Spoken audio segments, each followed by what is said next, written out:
Hello students. आज के class में हम कुछ फिजिक्स के प्रॉब्लम्स करेंगे जो यूज़फुल रहता है आपको जे डबल ई मेंस के एग्ज़ाम के लिए और नीट एग्ज़ाम्स में।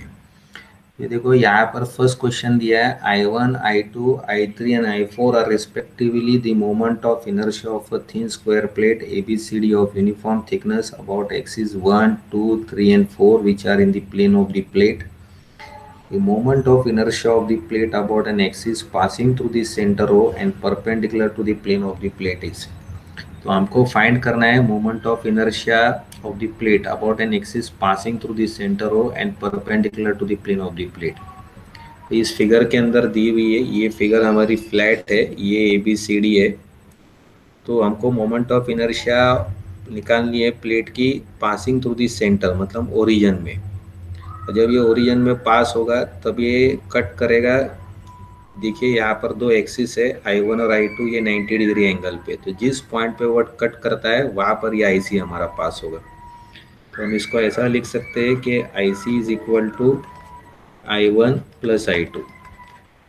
उसी तरह से अगर आप देखोगे ये I3 और I4 ये भी एक दूसरे को कट करते हैं 90 डिग्री एंगल। तो जिस पॉइंट पे वो कट करते हैं उस पॉइंट पे एक लाइन पास होगी, वो परपेंडिकुलर रहेगी to the plane of the body, तो उसको बोलेंगे IC। तो ये IC भी हमारा इक्वल रहेगा, equal to I3 plus I4। तो अभी आप देखोगे अगर हम बॉडी को रोटेट कर रहे हैं अबाउट 1, या अगर हम बॉडी को रोटेट कर रहे हैं about 2, that means it is about the diagonals, तो दोनों सेम ही रहेगा। तो हम ऐसा भी लिख सकते हैं I1 is equal to I2। या अगर आप बॉडी को रोटेट कर रहे हो अबाउट 3 या बॉडी को रोटेट कर रहे हो अबाउट 4, दैट मीन्स ये जो लाइन है ये बॉडी को इक्वल पार्ट में डिवाइड कर रही है, ये जो लाइन है ये बॉडी को इक्वल पार्ट में डिवाइड कर रही है। तो हमारा I3 और I4 भी क्या रहेगा, ये हमारा इक्वल ही रहेगा, राइट। तो उस समय हम IC लिख सकते हैं IC is equal to 2I1, या तो फिर IC is equal to 2I2, या ऐसा भी लिख सकते हैं अगर आपने I1 is equal to I2 किया हुआ है। या अगर आप I3 is equal to I4 लेते हो तो आप ऐसा लिख सकते हो IC is equal to 2I3 और IC is equal to 2I4। अब इन चारों डेटा इक्वेशंस के ऊपर हम देखेंगे तो आप ऐसा लिख सकते हैं, ये दोनों इक्वल है तो आप लिख सकते हो कि I1 is equal to I3, ये दोनों इक्वल है तो हम ऐसा भी लिख सकते हैं I2 is equal to I4। और क्रॉस में जाएंगे तो हम ऐसा भी लिख सकते हैं I1 is equal to I4, या अगर ऐसा भी लिख सकते हैं I2 is equal to I3। ठीक है। अब इसके बाद जब हम लोग थियरम यूज करेंगे तो moment of inertia about the centre, तो ये क्या रहेगा हमारा I3 प्लस I4 है, राइट। क्योंकि ये दोनों एक्सिस क्या करते हैं, एक दूसरे को कट करते हैं 90 डिग्री एंगल, तो हम लोग ऐसा लिख सकते हैं I3 प्लस I4। और ये दोनों एक्सिस भी एक दूसरे को 90 में कट करते हैं तो हम ऐसा भी लिख सकते हैं I1 plus I2।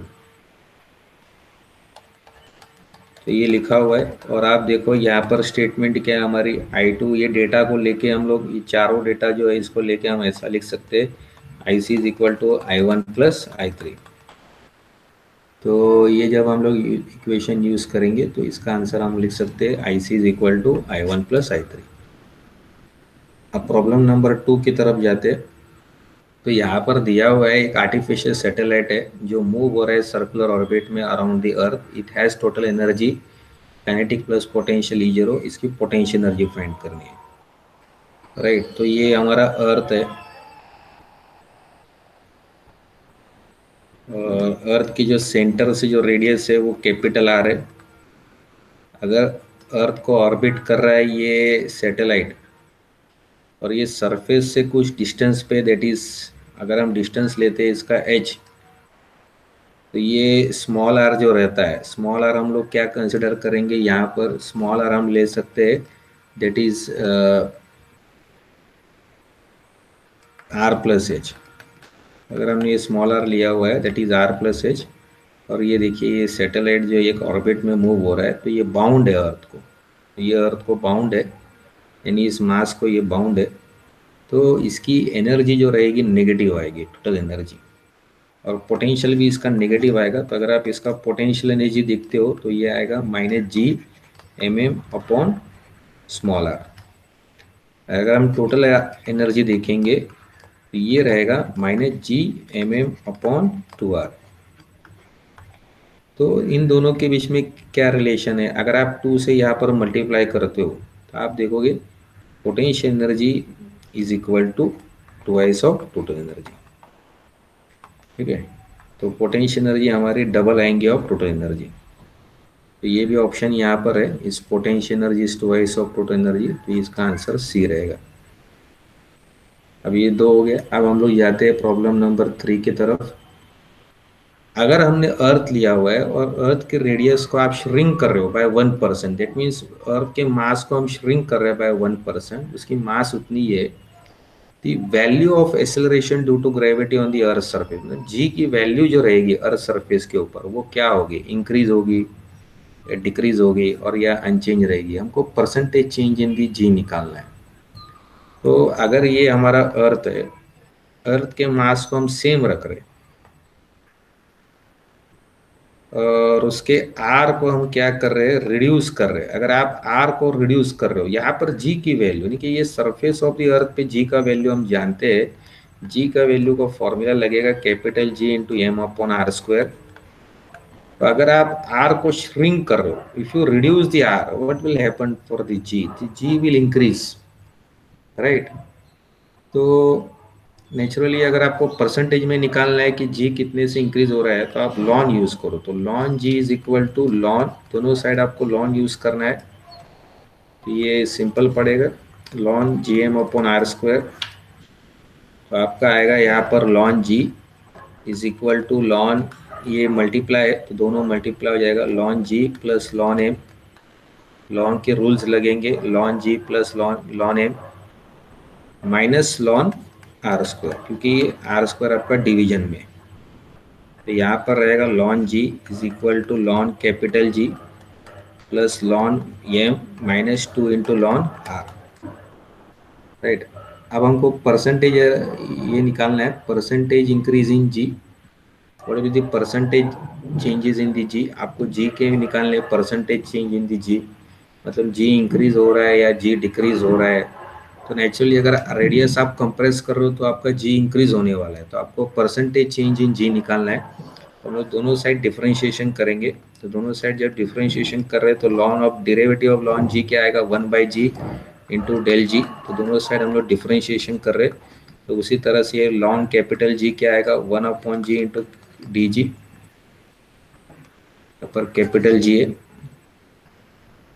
that is gravitational constant plus 1/m into dm minus 2 1/r into dr। अब आप देखोगे कि g कैपिटल जी और m को सेम रखा गया है, खाली r एक वेरिएबल है जो r को चेंज किया गया है, इसी वजह से g भी चेंज हो रहा है। तो फाइनल आंसर जो हमारा आएगा dg/g is equal to -2 dr/r। अगर आप परसेंटेज में इसको निकाल रहे हो तो आपको 100 से मल्टीप्लाई करना पड़ेगा।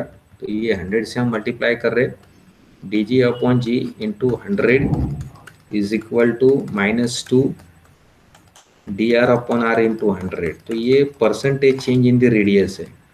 और जो आपको दिया हुआ है कि r डिक्रीजेज बाय 2%, रेडियस आपको दिया गया है उस न्यूमेरिकल के अंदर, if radius of the earth decreases bye 2%, that means if radius were to shrink by 1%, not 2%, that is 1%। अगर आप रेडियस ऑफ द अर्थ को श्रिंक कर रहे हैं बाय 1%, मास अपने सेम रखा हुआ है, तो जी क्या हो जाएगा आपका, इंक्रीज हो जाएगा, डिक्रीज हो जाएगा या अनचेंज हो जाएगा। तो ये जी आपका इंक्रीज हो जाएगा क्योंकि आप आर डिनोमिनेटर में लगा हुआ है। इस इक्वेशन में देखो आपका आर डिनोमिनेटर में लगा हुआ है, तो अगर आर कम हो जाएगा तो जी आपका इंक्रीज हो जाएगा। ये 1% से दिया हुआ है कि अगर आप रेडियस को चेंज कर रहे हो बाय 1%, मतलब रेडियस को आप श्रिंक कर रहे हो बाय 1%, और श्रिंक कर रहे हो मतलब वो नेगेटिव आएगा, नेगेटिव आएगा, डी आर आपका नेगेटिव में जाएगा।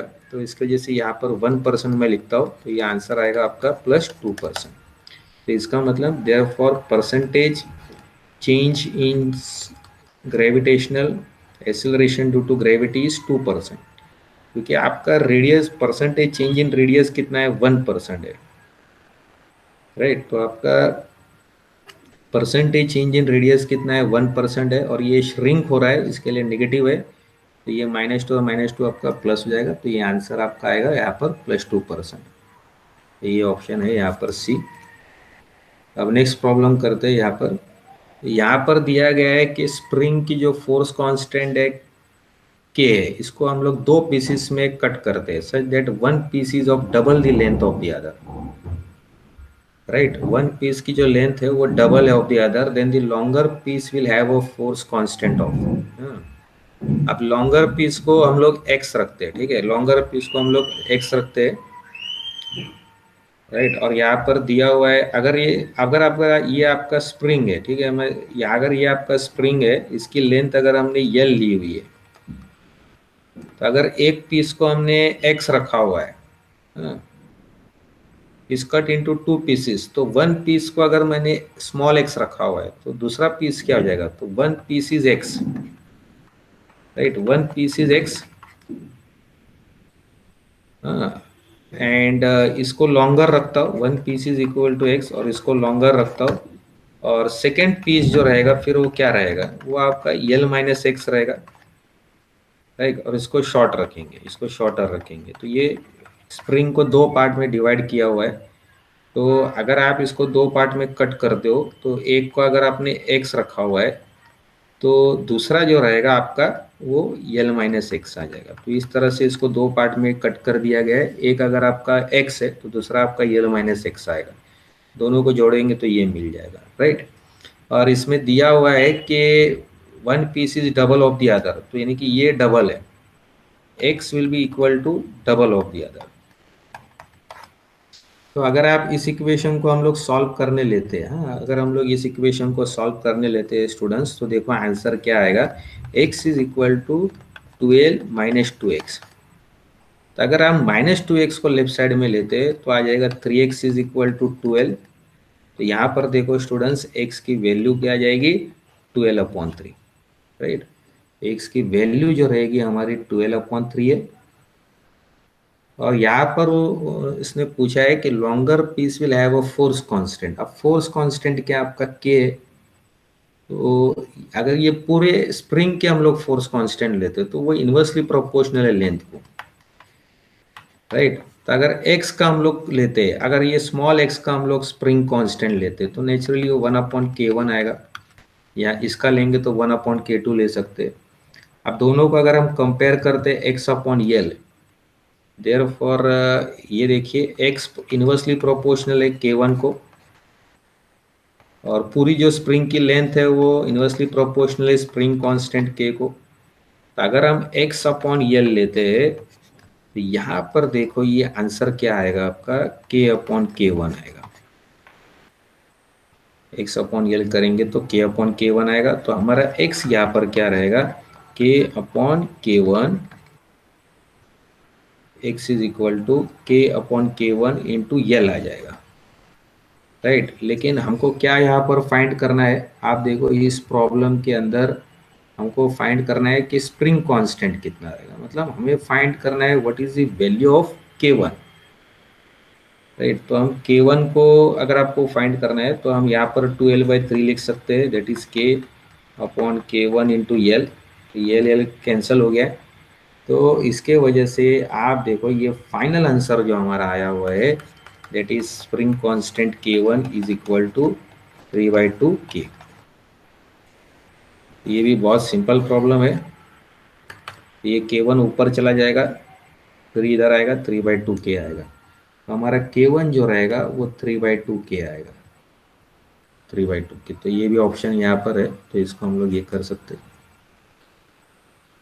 अब लास्ट प्रॉब्लम में चलते हैं स्टूडेंट्स, तो ये तो बहुत ही सिंपल है, ये plot of intensity versus wavelength of three black bodies at temperature T1, T2 and T3 respectively shown in figure, their temperature are such that T1, T2, T3। हाँ, तो हमको फाइंड करना है कि कौन सा बॉडी का टेम्परेचर हाई है। तो वेन्स लॉ आपको बताता है कि वेवलेंथ ऑफ मैक्सिमम टेम्परेचर, यानी कि wavelength of maximum intensity, wavelength of maximum intensity multiply by temperature it is constant, जिसको हम वेन्स कांस्टेंट बोलते हैं। तो दैट मीन्स वेन्स लॉ क्या बताता है, wavelength of maximum intensity multiply by temperature is constant, मतलब wavelength of maximum intensity is inversely proportional to temperature. इसका मतलब टेम्परेचर अगर ज़्यादा है बॉडी का, तो इसका मतलब वेवलेंथ ऑफ मैक्सिमम इंटेंसिटी क्या हो जाएगी आपकी, कम हो जाएगी।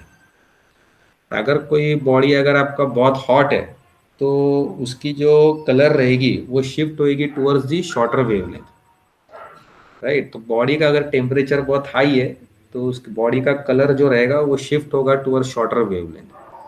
तो wavelength of maximum intensity is inversely proportional to temperature. That means higher the temperature, minimum is the wavelength of maximum intensity. तो इसमें देखेंगे कि wavelength of maximum intensity किसकी minimum है।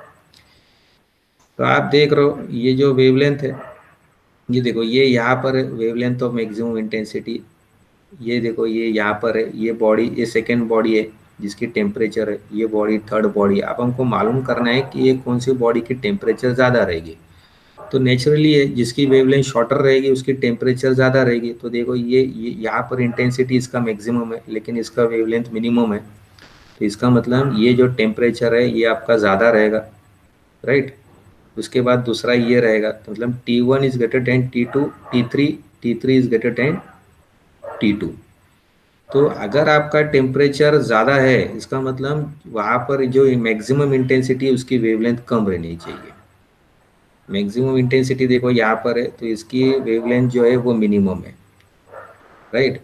तो यहाँ पर देखो ये मैक्सिमम इंटेंसिटी है, ये यहाँ पर इसकी मिनी वेवलेंथ है, ये मैक्सिमम इंटेंसिटी यहाँ पर इसकी वेवलेंथ है, लेकिन सबसे मिनिमम वेवलेंथ किसकी है, वो T1 की। उसके बाद किसकी है, T3 की। उसके बाद किसकी है, T2 की। तो इसका मतलब T1 is greater than T3 and that is greater than T2। तो ये इसका ऑप्शन नंबर बी आएगा। तो यहाँ पर वेन्स लॉ हमने यूज किया हुआ है। So I hope students it is clear to you. Thank you everybody.